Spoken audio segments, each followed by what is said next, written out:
lie. We're not going to acknowledge this. Collision was last night. I was at an indie show. I'm going to talk about that in a separate video. But I did watch Collision today, later than usual. But yes, let's go through it and talk about that and nothing else.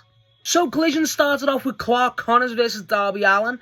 A bit of a weird match to start with, admittedly, but I thought it was fine. I didn't realise Clark Connors was a friend and associate of Gabe Kidd in New Japan. I don't think he's part of the War Dogs, though, so that's something. However, the match was fine. I mean, it didn't really... Clark Connors looked good, but it wasn't really anything extraordinary, anything that gripped me personally, but wasn't bad.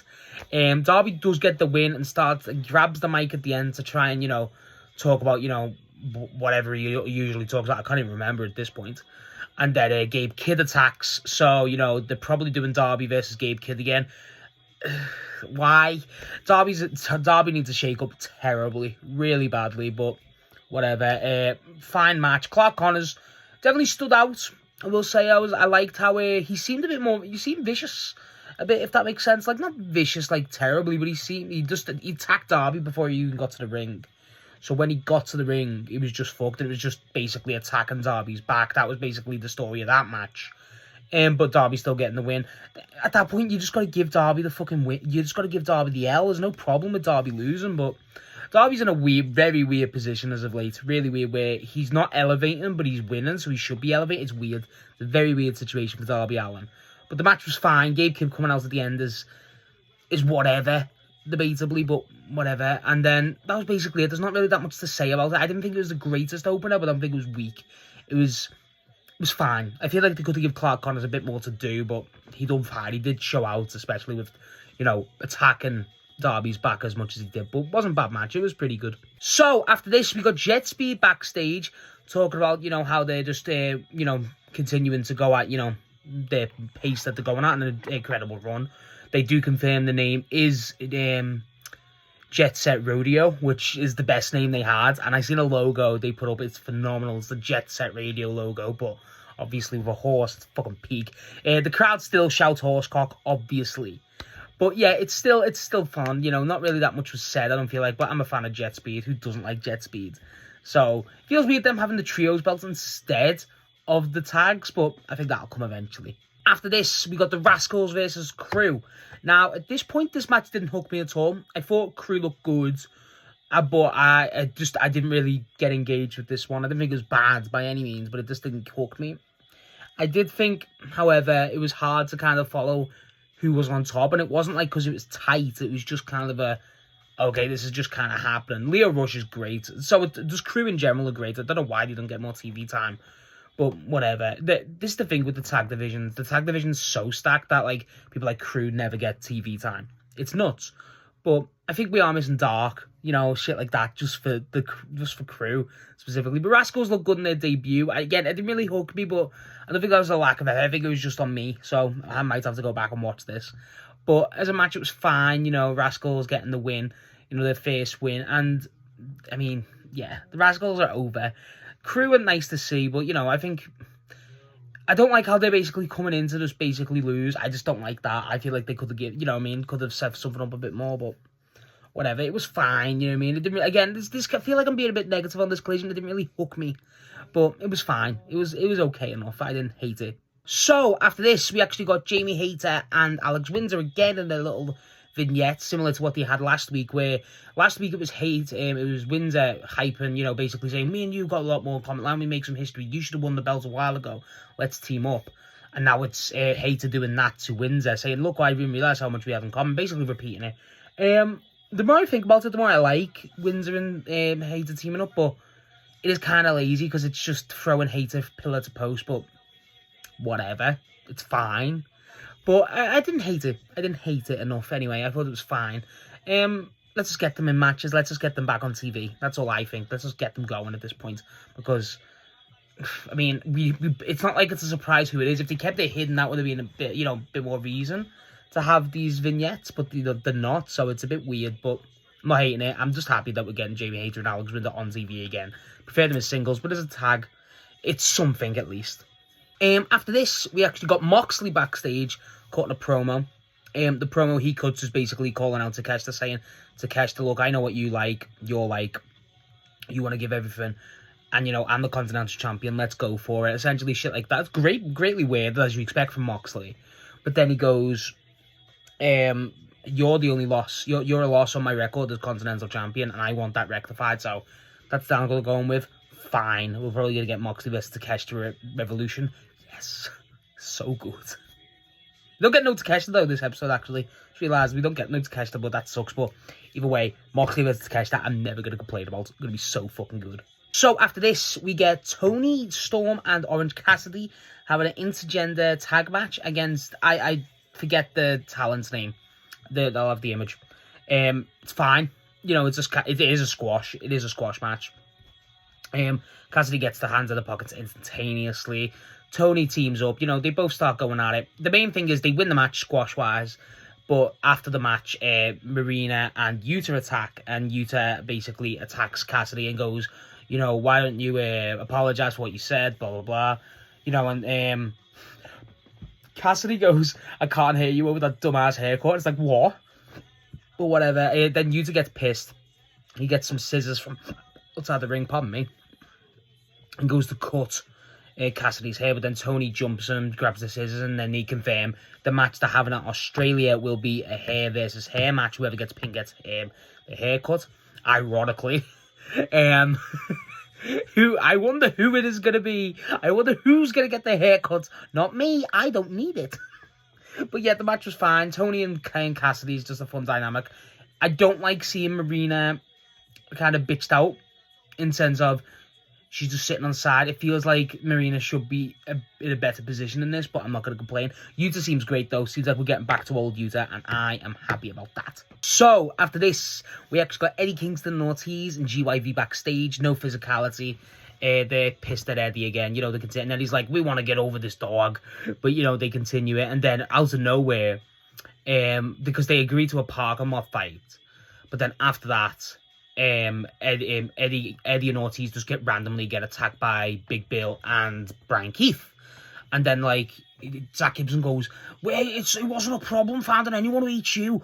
And then, like, James Strait goes, here's the money, all there. So, you know, it was a bounty. So that was kind of cool. I do like how it was Big Bill, because obviously he called out Eddie, but Eddie's run since return has been arse. Let's just stay it how it is. But that was the end of that bit. And after that, we got a Tommaso Ciampa hype segment. Yes, hype package, sorry. And then we got the match, which him versus Briscoe for the TNT belt. Now, Jesus, I will say, what a match. What a match. I think this was easily match of the night. I don't think it was hard. I think Ciampa, just the presentation on Tommaso Ciampa has been excellent. It really has. And he gets it. You know what I mean? He gets all this shit.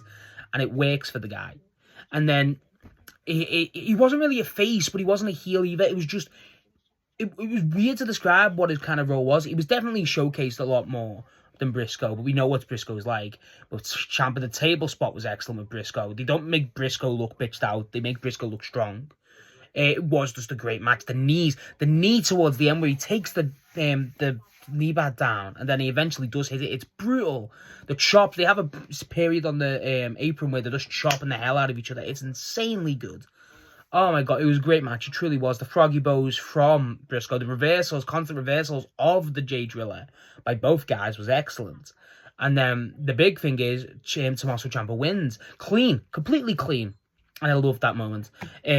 I'm happy for Ciampa. I'm just happy Ciampa's won. I'm happy he's there. I didn't expect to love Ciampa. I didn't expect everyone to love Ciampa this much. I like Ciampa, but I didn't expect him to be this over. And then, I love the guy. He's great, but then he starts doing the 6-7. It's like, let's leave that over on Matt's side, maybe. Let's leave that over there. But either way, fun as hell. Really great match. Ciampa wins and he is now our new TNT champion, which is nuts. I respect the hell out of them for doing this. I think it was really good. I think they had the balls to do it, and they did.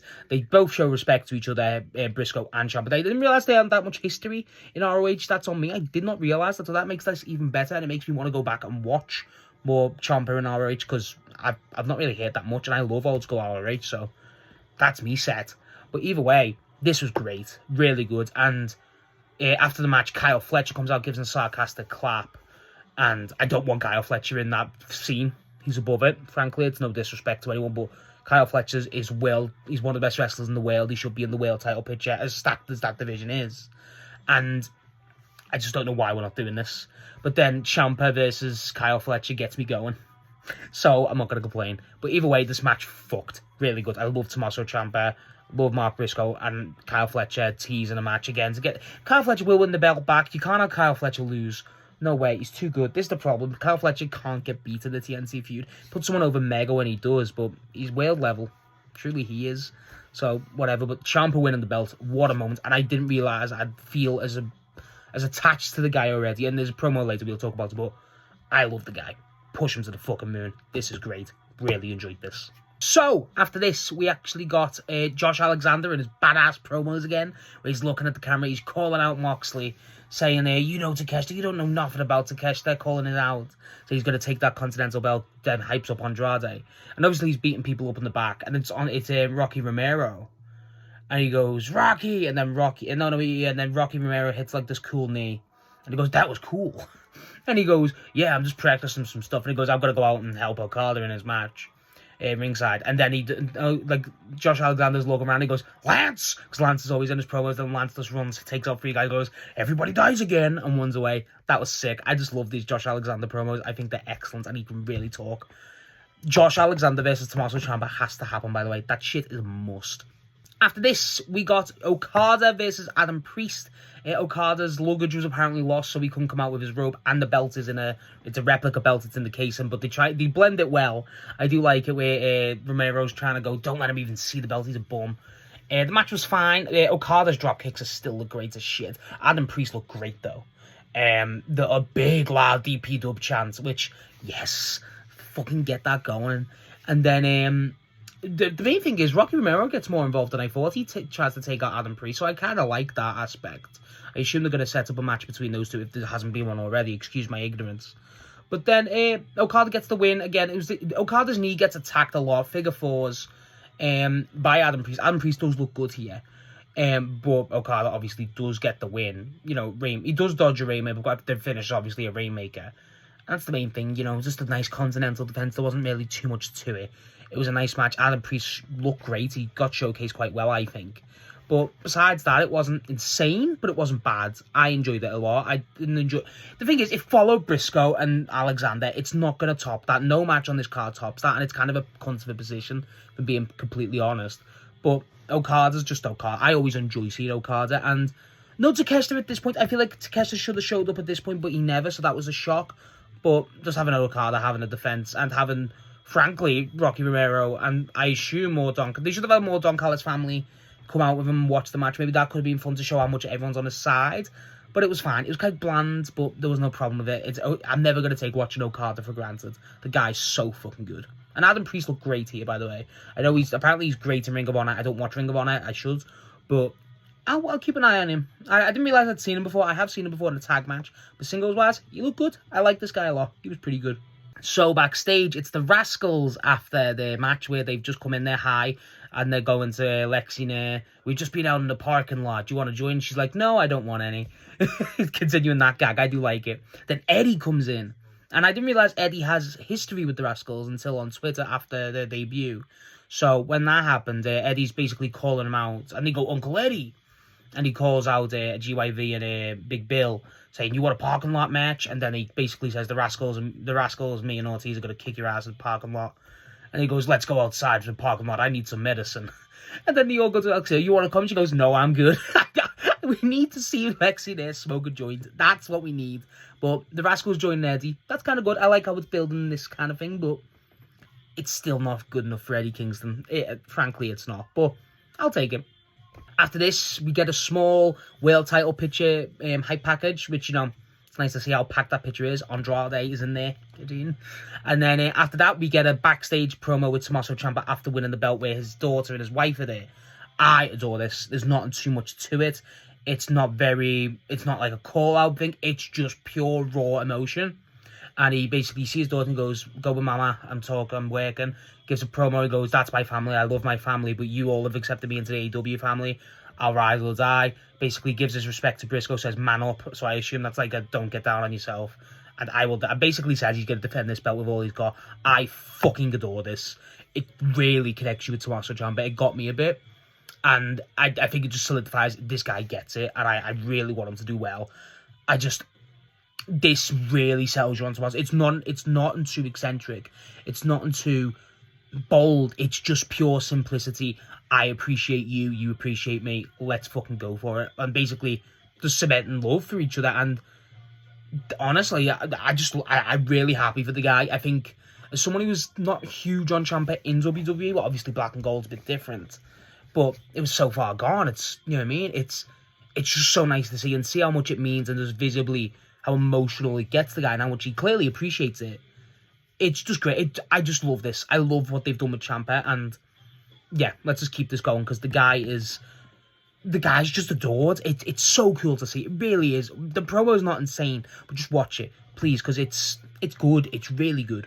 So after this, we got our main event, which was the Babes of Wrath versus the Sisters of Sin for the tag belts, following a Dynamite Tekla match with no interference. The rule carries over, so Tekla and Stat don't interfere here. The match was fine. I can't lie, quite bland, bored me. I'm just sick of Sisters of Sin and Babes of Wrath a bit. I'm not into the women's tag with the current roster of women. It's too shallow. I hate sounding so negative about it, but it's true how I feel, and it's a shame. Sky and it's the whole thing with the Babes of Wrath matches now. It feels like, especially with Sisters of Sin, because we have seen it a few times, different combinations, but we've seen it. Is we're just waiting for Willow. Harley just takes the heat until the hot tag with Willow, and that's it. And it's like there's nothing to it. There's no weight. There's no real intrigue to me. There's nothing special. If they had like a stip, I feel like if it had a stip, it changes the match, obviously. But it needed a stip. But title match, it was just kind of bland. It shouldn't have been the main event. No way. Briscoe versus Ciampa, obviously, but you don't get the promo, so maybe you got that in ring, maybe. But either way, it's fine. It's not a bad match. It's just something I'm never going to go back and watch. It's just, if you watch Collision consistently, or AEW just in general consistently, it's not going to enthrall you. It's a weak main event, frankly. Sky Blue, Julia Hart, you know what you're getting out of these two.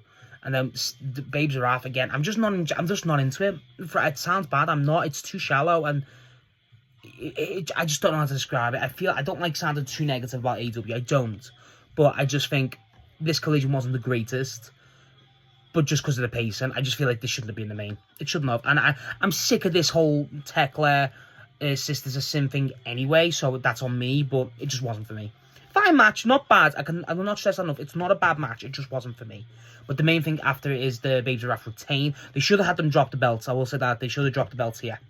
But then that would have mean Tekla should have dropped it, won it on Wednesday. But either way, that should have happened. But then Tekla comes out and jumps, and they all attack. Then Statlander comes out, and then Penelope Ford and Megan Bayne come out to help Trial and Madness. We're doing this shit again where, it's the heel group still joining again. It's like, this is not new, but it might get Megan Bayne versus Stat. That could be fun.